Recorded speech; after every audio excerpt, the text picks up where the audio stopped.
මහා තෙය්‍යෝරු තෛලය. මේ මහා තෙය්‍යෝරු තෛලය රන් හෝ රිදී සුරයක බහලා ඔබේ කරේ පළඳිනු.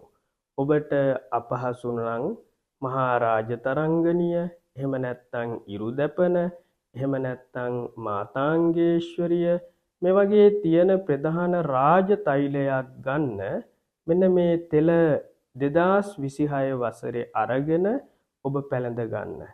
ඔබට කියනවා මොනවද?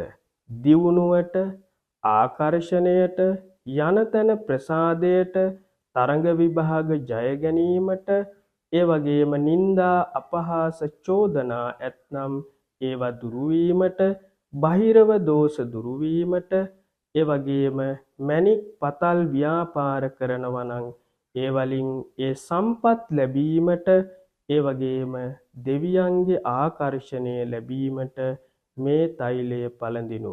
ග්‍රහ දෝෂ සියල්ලක් දුරු වී ඔබට සතුට, සෞභාග්‍ය, සොම්නස ඇති වෙන යහපත් කාලයක් වෙනවා. මානසික කායික රෝග දුරු වෙනවා. මේ මහා තෙය්‍යෝරු තෛලය පළඳිනු.